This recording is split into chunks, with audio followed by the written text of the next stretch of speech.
What's up, everyone, and welcome to episode number 33 of the Infinity Flux Letters page. I'm Matt. I'm Andy. And this is our normally bi-weekly show where we just, hang out and chat with you guys on New Comic Book Day. But this is actually our third week in a row, because last week was a special one where we talked about all the cool stuff from New York Comic Con. And now we're back on schedule, and this is our regularly scheduled show. So we are live on Facebook, Instagram, YouTube, and TikTok over here in the corner. And Framer Mike and Ali, my dude, thank you for being here. I appreciate you guys hanging out. Let me try to get this pulled up on Instagram. There we go. I don't want to miss any comments there either. Oh, hey, that's you. There we go. Saw this on the way to my LCS on TikTok. Yeah, that's awesome. So hopefully we can give you some good information about what books to get, because there's a whole bunch of cool stuff that came out this week. So we thought today would be really cool.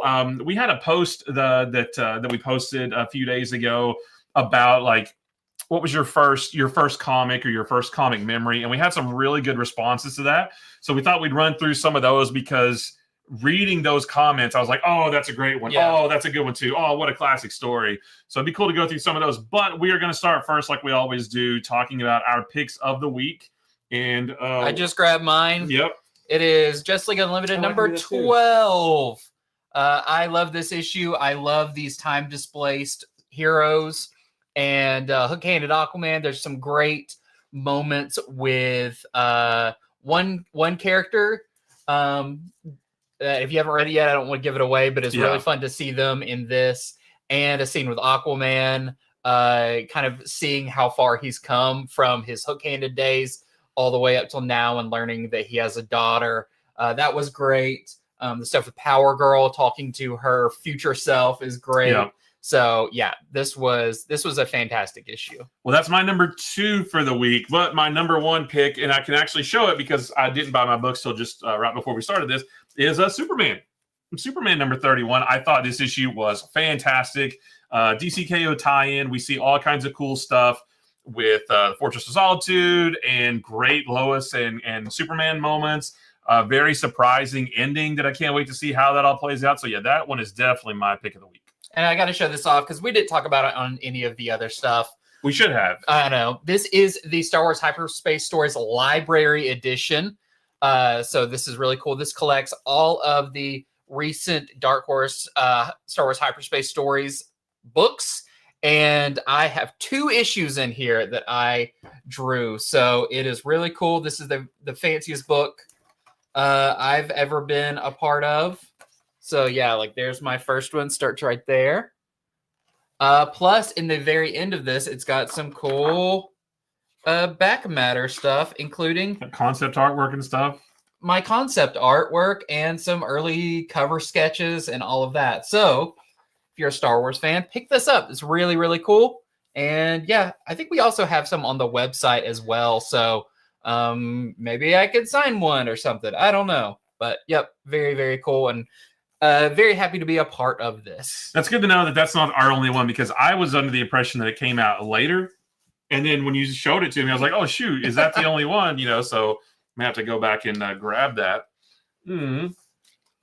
But yeah, so really great books coming out this week. I think I got like 14 single issues and a couple of collected editions. We've got Ultimate Spider-Man. We've got Fantastic Four was really fun. So yeah, some good stuff in here. All right. So we and while you're watching this, let us know what your memory is. So how did we word it here? Let's hold on. Let's share this real quick. And professional streamers here, share screen, and we're going to post detail. Yep. All right.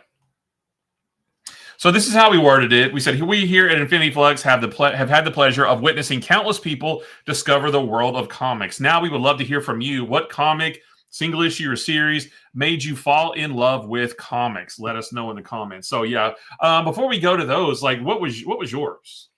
That's really hard. I know for a lot of people too, it could have been like a TV show or a movie. But mine was, I would say, I was very aware of Superman and like a big Superman push in like the 90s of toys. So one of my earliest memories was getting one of those 2-packs.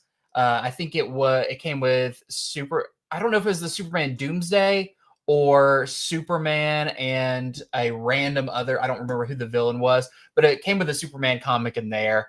And I read and reread that one multiple times. Also, going with my dad to get some back issues of Aquaman. Okay. I think a lot of it came from Super Friends. Is that where your Aquaman love comes from? Okay, nice. And I think that, well, I don't know why I glommed onto Aquaman, but I think I really liked him in the Super Friends. When he's like surfing on dolphins and stuff. I don't know. Something about him really I made me really like him. So I would say my earliest comic memory is getting some Aquaman old. And it wasn't even just Aquaman books. It was stuff with him on the cover. So there's an issue of like Justice League of America where he's fighting Martian Manhunter on the cover that's really cool. And it's a lot of things like that. But yeah, and then of course I've talked about my first like going to a comic book store memory, which is also very like core to this whole thing. Yeah. Oh, because I think you told me like when you discovered that like, wait, there's a whole store that sells all this stuff. Like I don't just have to like find them piecemeal here and there. I can just go to a whole thing. Yeah, that's kind of what started for me too. Like I had comics all through the 80s that my mom would buy at the grocery store just off the spinner racks, and they were just completely random. I have some random issue of Thor, and some Spider-Mans and stuff. But actually, for me, it wasn't so much a comic as it was the 1991 Marvel Series 2 trading cards. Yeah. I spent the night at my buddy Travis's house, and he had a bunch of them, and he had a bunch of doubles, and he let me have a bunch of them. And I was very aware of comic books. Obviously, I'd read them. I was a huge Spider-Man fan, but I didn't know, like, who the heck's Daredevil and who's Wolverine and Sabretooth and why are they fighting and stuff like that. You talked about that you knew more about, like, Moon Knight and some of these other characters before you knew about, like, the main roster. Well, yeah, because, like, I got those trading cards, and, like, just looking through them, I was like, I want to know why Wolverine and Sabretooth are fighting. Punisher's fighting this big guy named Kingpin. I want to know more about that and stuff. So that's when I was like, I know there's a comic book store in town. I want to go and just look around and see what they have. And I was a big Spider-Man fan, and that's right when Mark Bagley took over from Eric Larson on Amazing Spider-Man. And so I snatched that up, and that was, so those first couple stories had Nova fighting. Him and Nova were fighting the Tri-Sentinel. I was like, what the heck's a Tri-Sentinel? Who's Nova?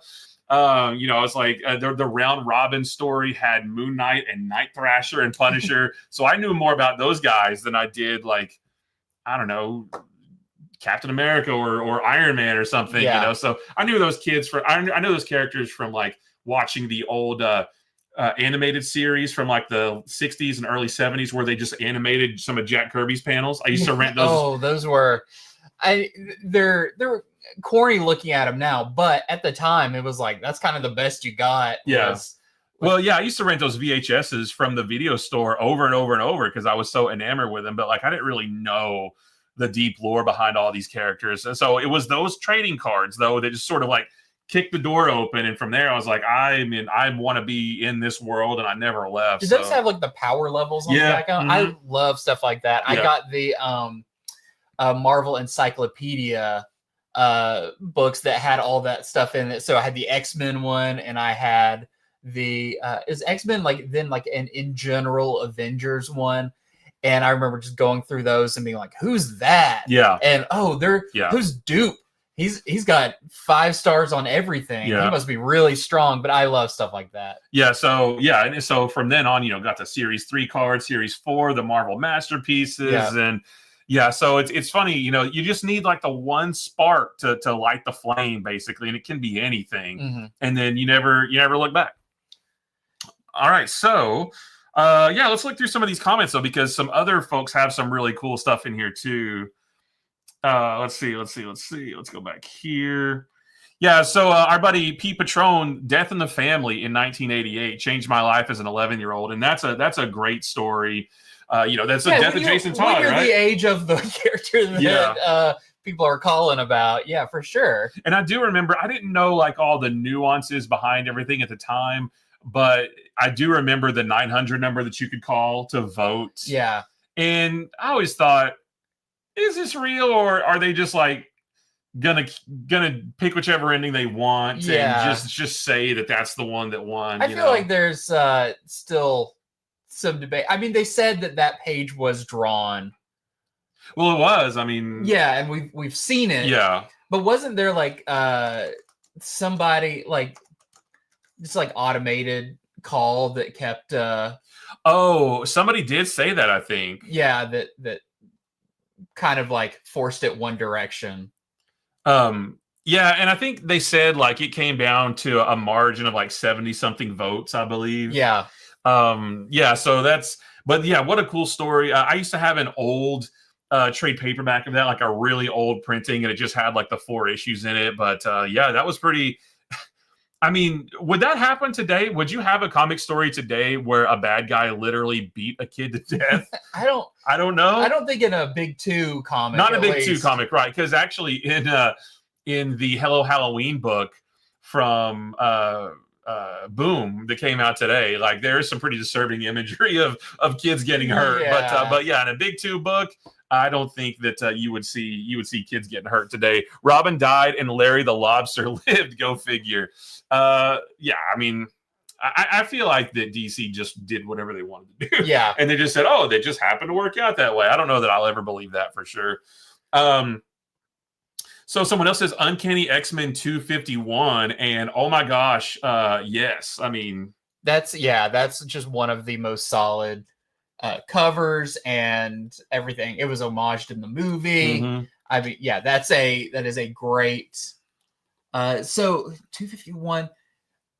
I'm trying to think of what else was going on in that time frame. Well, so it was 1989. So that's when you've got Todd McFarlane on Amazing Spider-Man.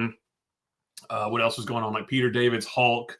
You know, that was right before Jim Lee. The 90s blew. Yeah, Jim Lee. That was right before Jim Lee came on X-Men. So it was right before the big boom of the 90s. This is a blind spot for me, this era of X-Men. Yeah. Because again, I started with the Marvel trading cards in 1991, and part of that was X-Men and the Chris Claremont Jim Lee X-Men. So I have and just like the few Uncanny X-Men issues leading up to that. Yeah. But not this. So I have a huge blind spot for all the Mark Silvestri stuff. But yeah, a great cover. Like you said earlier, the colors too. I think if maybe it were like a more of a gray background and you can actually see him in the brown and tan, I think maybe that wouldn't be as iconic. Yeah. Framer Mike says the Batman movie, and I think that was huge for people too. The 1989 Batman movie.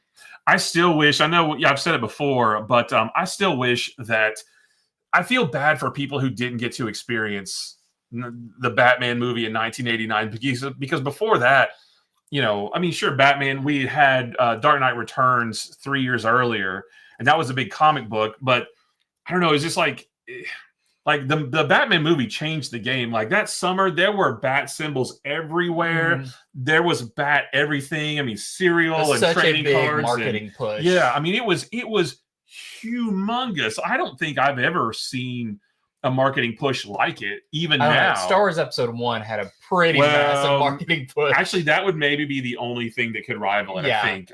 It was huge. When it's like all the fast food restaurants did something, and all the Coke or Pepsi or whoever would take it on. Yeah. Larry Smith, what's up, guys? Hey, a little late, no worries. Glad you're here. Nate Boy on TikTok wants us to talk about Absolute Batman. Nate Boy asks for that all the time. Absolute Batman number 14 is on FOC this coming weekend, so you can pre-order it. That's about. Yeah, there's not a new Absolute Batman this week, but that's it. Coming up. Uller, what's up, man? So on TikTok, watching Super Friends in the 80s made me like the genre. So that too. But for me, it wasn't, by the time I really glommed onto it, it wasn't Super Friends. It was like Superpowers. It was the Galactic Guardians, the Superpowers team. It was like that last season or two. That's when they introduced a lot of new characters. Yeah, that's when you had Firestorm and Cyborg. And I don't know that I think Katana was still part of it. I think Apache Chief was gone at that point.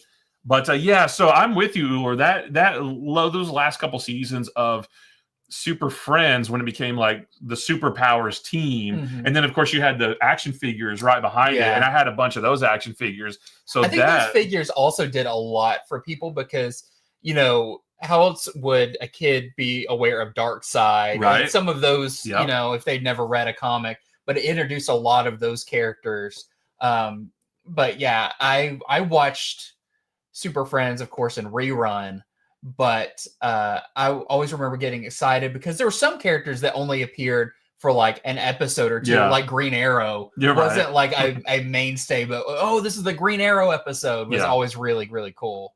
Yeah, plus, you know, around that same time, there was the Superman animated series that lasted for one season, and I watched all of that. There was Spider-Man, and then Spider-Man, His Amazing Friends, and the Hulk cartoon. So there was a lot of stuff there that as a small kid in the 80s, like I didn't read comic books all the time, but it's like I had the cartoons and the toys and a few comics. So it was around. That's why the 80s I think are so good, because I think at some point in the 80s every kid was a nerd. Yeah, you know, everybody was into that stuff. You know, small kids, everybody was watching Saturday morning cartoons, but it's just a question of who continued to be a nerd as they grew up, and then who didn't, you know. And I just never stopped being one, you know. So when I was young, like early 90s, we had on like Fox, they had a block that was like the 90s X-Men, but then there was also Fantastic Four. There was Silver Surfer, the Iron Man show, Hulk. Like it was like every character at that point had their own animated series. Like, of course, Silver Surfer lasted like one season. Right. Some of them didn't last very long, but they would play them in reruns.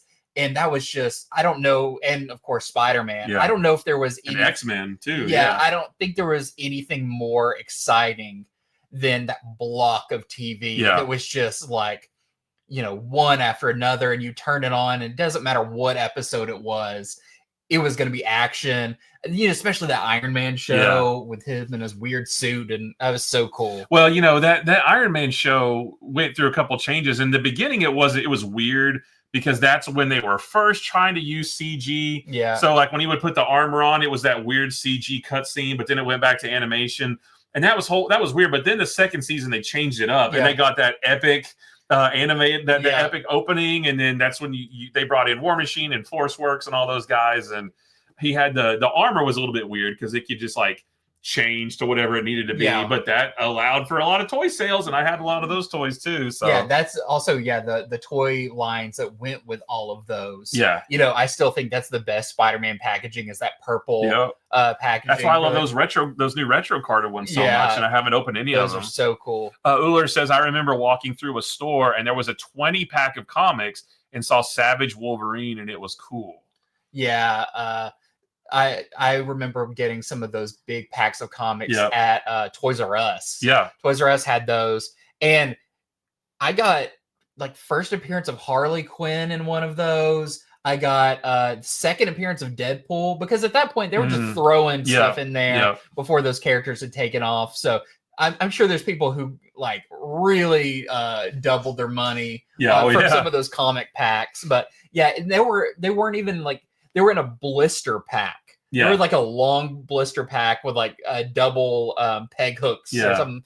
And they were on an end cap. And I got some of those, and I still have comics that were in there. I've got some Captain America that were in there that I really liked. And that was a good, like, it's like buying a comic booster pack. Oh yeah. You just got random stuff to fill your collection.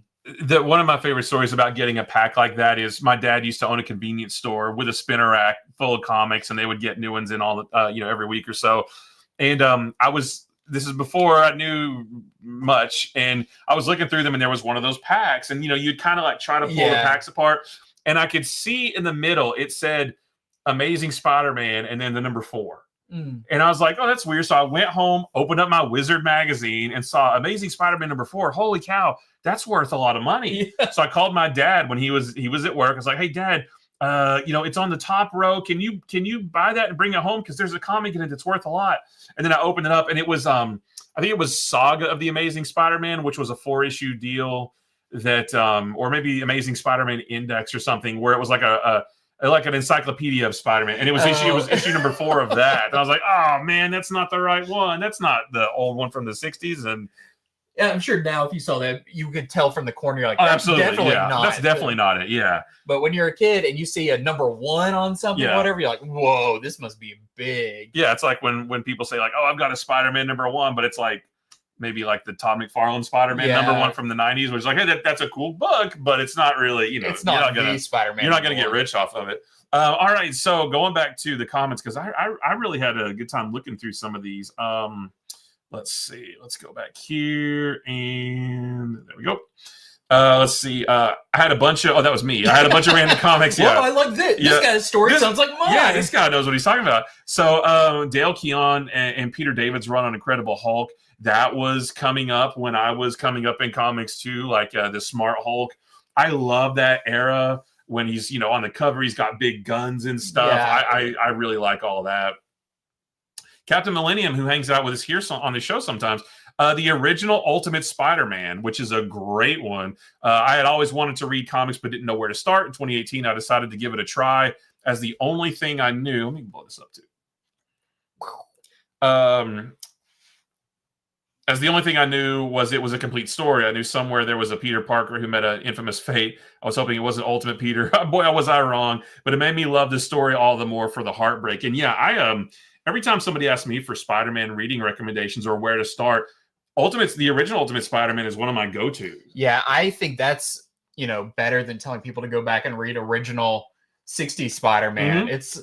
It's like, yeah, it's now kind of feels classic because it is also outdated. Yeah. But it is better constructed as a, like, in hindsight, we know to set Doc Ock up as a villain earlier. And, it's a more cohesive version of Spider-Man. And yeah, I've recommended that. And by the time you get to the part where it starts getting really ultimate and things start changing a lot, it's like you're hooked at that point. Yeah. So it's fine.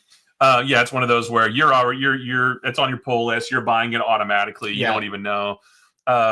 I also recommend, Uller says, I also recommend when JMS took over Spider-Man in the early 2000s. And yes, that's another good one too. That's with like John Romita Jr. and who else worked on that with him? But yeah, there's some really iconic stuff in that run. Yeah. But yeah, Ultimate Spider-Man, even though it's 25 years old, I always tell people now it's not like the main Spider-Man, but it's still a good representation of... For a long while, it could line up with Spider-Man until it deviates a little bit, but it's like, yeah, this is a great version of his origin. Yep. Because I never recommend Silver Age books to a new reader. No. Because as much I've read a whole lot of Silver Age Marvel, and I do like a lot of them, not all of them, but I like a lot.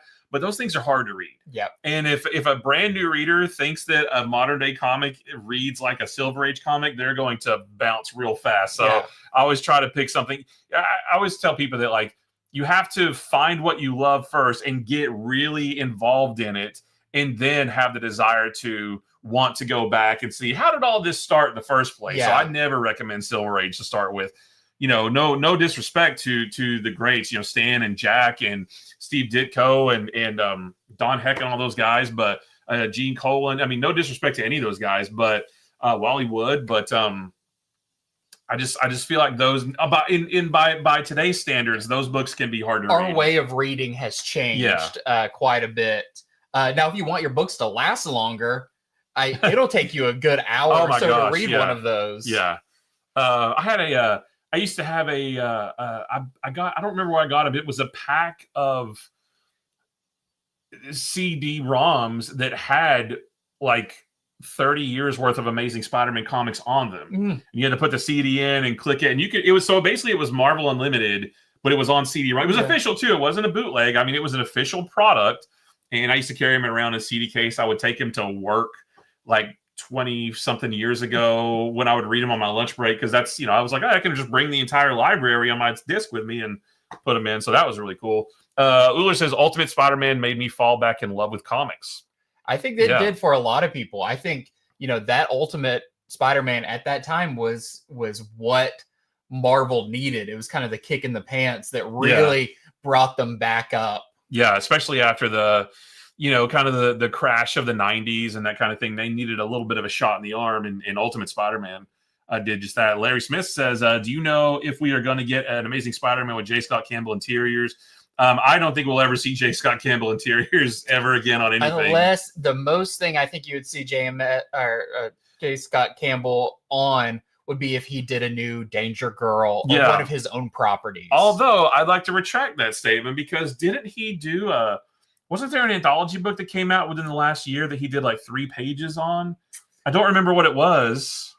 I'm not sure. It's really hard to get him to do, because he doesn't need to. Yeah. He makes all the money he needs to live off of covers. Yeah. And cons and sketches and all that kind of stuff. So he's in that upper tier of, they don't have to do interiors. And interiors are hard. Interiors are very time consuming. And so I would not be shocked if we don't get any more from him. Heard there was an announcement in New York, maybe not. Yeah, I don't remember hearing anything, especially about Amazing Spider-Man with J. Scott Campbell. But golly, now that I'm just going to bug you. I do know he has there's a Kickstarter going on for a Danger Girl like black and white edition that they've really been pushing that I would like to have. That's really cool. But no, nothing about Spider-Man. He's doing of course, variant covers for Marvel all the time now, but we just showed one in the Comics to Pre-Order and Flash video that we just posted. We showed the new Fantastic Four #6. We showed his cover that's on FOC this weekend, and it looks really cool too. Mariette Shea Mendez on TikTok says, y'all love what you do. It's sweet. I voice anime, so I understand your passion. Very cool. I voiced Gintama and Ginpachi. Very nice. I have not started watching Gintama, but I'd like to. It's on the list of many anime to watch for sure.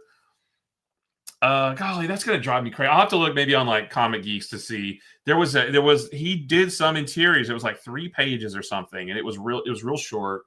I want to say it was within the last year. Was it like on a Spider-Man anniversary issue, or maybe? That seems right. I'll look and figure it out for sure.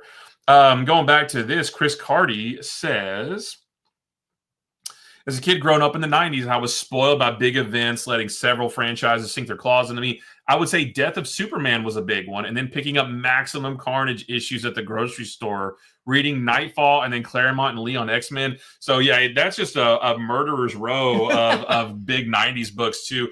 Maximum Carnage is, I think, one of maybe, like, when you think about like the biggest and best Spider-Man stories, Maximum Carnage, I think, is overlooked. That was a great story. It was lasted for 12 issues, and it was just nothing but Carnage and Shriek and Demo Goblin and the Spider Doppelganger, like just causing havoc in the streets of New York. And you had, I mean, they even made a video game about it, and you had guest stars like Cloak and Dagger and Captain America, and Moon Knight, I think, was in there, Iron Fist, I believe. And it was just like them fighting Carnage, and Venom was part of it, for 12 issues and across all the different Spider-Man books. Like, that was a great story. I'd love to go back and read that. I have the, it's a Carnage epic collection that they collected it in, and then they collected it again later in an actual Maximum Carnage trade. So I would love to go back and look at that, read it again. Nightfall is another one that was, like, you felt like you were on something that, like, oh, this is big. Like, this feels like this is going to have lasting implications. And it did. Like, they still Batman makes references to Bane breaking his back. Yep. That is now cemented in Batman canon lore, that this, no matter what version of Batman you do, Bane broke his back at one point. And that's why I love the death of Gwen Stacy storyline so much, is because that was like at the time, that was the thing that was the biggest thing that ever happened to Spider-Man since he got his powers, was the death of Gwen Stacy, even more so than the death of her father, Captain Stacy, anything like that. I mean, the death of Gwen, and it still to this day haunts him. Yeah. Even though now we have all kinds of Gwen clones and stuff. He can still talk to Gwen. Yeah, which is a little bit weird. But that is a thing that happened that haunts him. And Every time Gwen comes back, he's like, whoa, this is weird that Gwen might be back. And then it turns out to not be that way. And he sort of has to relive that over and over. It's like, oh no, she's still gone. Like, I think that's super duper impactful. Let's see. And then, Death of Superman was huge. They basically did it as a response to because Image came around at that time and took their number 2 spot. Yeah. And they're like, oh shoot, we got to do something big too. So let's kill off Superman. Of course I was never a big DC guy in the 90s, but Death of Superman, I bought all those issues and the Reign of the Superman and all that stuff. Like, that was a really fun. And me growing up, that was Death of Superman was maybe the closest big thing that happened to Superman. So growing up, it was, Doomsday was Superman's biggest villain. The black suit, all that stuff was so recent and relevant that made it a really big, that there were posters of Black Suit Superman in windows and weird Spider-Man cover. Well, I was trying to, for the next one, I was trying to find the cover, but because I know exactly, or maybe it's Amazing. But yeah, you're right. Like all these, like the definitive villains. Shoot, I can't find. So the next comment says there was an issue of Spider-Man in the 80s that had a cover with a collapsed building, and Spider-Man's empty costume was laying across the rubble, and it simply said, "Where is Spider-Man?" I saw it was Hooked, and I wish I could find. I know I can see it in my brain. I just don't know what cover it is. I don't know what number it is. I'm sure somebody watching this later will know for sure. I'll probably find it, as soon as we're done or something. But that's what we were talking about it earlier too. That's one thing I do miss about covers today is like they don't really tell a story. They're more of a pinup than anything else. And I really miss covers where it's like, oh, I want to know that story. Even like going back to X-Men. He's like, why is Wolverine on that X? I've got to read it to find. I want to read this to find out what is going on. And the cover, the Where is Spider-Man cover is like, oh shoot, I don't know what happened to Spider-Man. I've got to read it and see. Mm-hmm. I miss when covers gave you a little tease as to what's actually in the book. Yeah, there would be like a truncated version of the story. It would be like, these are the characters that appear in it. They may not be fighting like this. Yeah. They may not say this, what they're saying, but it gives you kind of a almost like a movie trailer version of the issue. And I really like that. Plus you didn't have to, nowadays it's like unless you look at the solicitations or watch shows like ours and know what the issues are about, you can't tell by a cover. Like I was telling you about one of my first Spider-Man comics was Amazing Spider-Man number 297, which was one before McFarlane came on. But it's a cover with Doc Ock holding Spider-Man above his head, about to throw him off of a skyscraper. And it's like, oh, if you see that as a kid, you're like, oh, that issue is going to have Spider-Man fighting Doc Ock. And I love Doc Ock, so I'm going to buy this. I'm going to read it or whatever. But now if you don't know what the issues are about ahead of time, you just can't tell really. And that's kind of, I mean, there's some, I guess, but, you just kind of, I just miss the days when, the cover was representative of what's in the book. Mm-hmm. And then, so 13 Big Brown, final issue of Sinestro Corps War. That's one of my go-tos as well for, if you want to start reading DC Comics or Green Lantern, you have to read Jeff Johns' Green Lantern. Yeah. It's a must. I commend this person for starting on the final issue of that. Maybe, hey, wait one more issue and then start there and then go back later. But so starting at the end of a big story like that is pretty crazy. And they're a lot built up to Sinestro Corps War too. So you're starting there and it's like, wait, there's a bunch of other color lanterns and they're fighting. And... and then Cheeks here says Amazing Spider-Man 306. And that goes back to that, the covers, you have Todd McFarlane on Amazing. Oh, no, I'm sorry. Yeah, Amazing 306. That was him, right? Right? I believe so. Or did he? Oh, yeah, because he's on till like 316, I think. Yeah, so that was him. 300 and then... Yeah. I just wanted to see it again. Oh yeah, the homage, the homage. Yeah. So yeah. Oh my gosh, I can't believe that. So I mean, tell me that's not a. You want to read that story? Why is Spider-Man smashing a police car? Plus with Todd McFarlane art, like it looks so good. Yeah. And that's the thing is like I want covers to be like this again, to where people are like, I have to read that because I have to know what's going on. And Humbug's back, and there's a crisis on campus. Yeah, it's like, oh my gosh, there's a lot going on in here, and I have to read it all. Plus, just a nice homage to Action Comics. We got time for a couple more here. We'll go back to this. Invincible. Yep. So, I mean, that's a fantastic place to start. My son, not much of a Western comic reader. He loves manga, but he watched the animated show and wanted to, and it's a very manga anime thing for kids to do, of like, he wanted to know what happens next after the season was over. I was like, well, I have those big books over there, and he tore through them all. He started reading where the season ended, read all the way through the end, and then went back to the beginning. I know people who do that. They're like, where does this leave off? And I'm going to start reading there. I'm always like, it is different. There are some changes that you do. Just start at the beginning. Yeah. You don't need, it's not that long. Plus, Invincible reads so fast, you can get through it pretty quick. But characters stay around longer in the show than they did in the comics. Like Rexplode and everything you had for way longer. So yeah, for Invincible, start at the beginning. There's so many versions of it now you can read. Yeah, so many. It's so readily available. Yeah. So he did go back to the beginning and then catch back up. But so Invincible is a great one.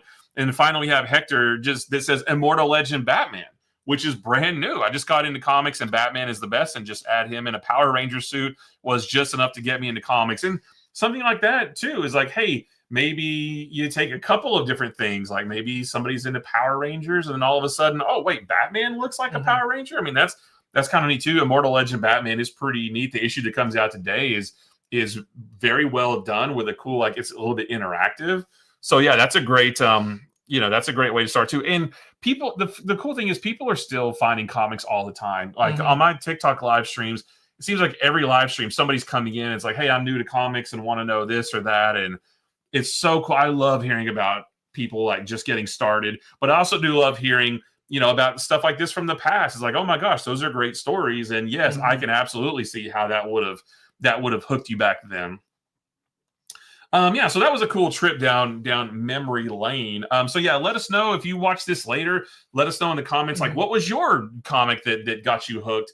Was something old, something new? Because there's so many classic stories out there that really do stand the test of time. No matter how old it gets, decades later, we're still talking about it. And there's a reason we talk about some of these awesome stories. Yeah, and for future shows, we've talked about this too. I really want to start answering a lot of like questions. So like throughout the week, gather a bunch of people's questions, and like our show's name, like a letters page, answer those questions. So let us know in the comments of this or wherever, if you let us know about your comic memories. And then if you have some questions about comics, that's kind of what we're here to do as well. So I think that would be really fun. Absolutely. All right, guys, we're going to head out and go close down the store, but we appreciate you guys spending your new comic book day evening with us. We will be back on Friday with our Comics from the Future video. There's some big stuff on FOC this coming weekend. We'll have our preview videos next Monday. Next week is the 5th Wednesday of the month. So a little bit of a slightly lighter week, I think. Except for Absolute Batman Annual. Well, yeah, but I'm talking quantity. Quantity-wise, yes. There's not quite as much, but there's still a ton of Age of Revelation tie-ins and stuff like that. So it'll be an interesting week next week. But yeah, you hope you guys have a great rest of your night, and we will see you guys in a couple of days. Bye-bye. Bye.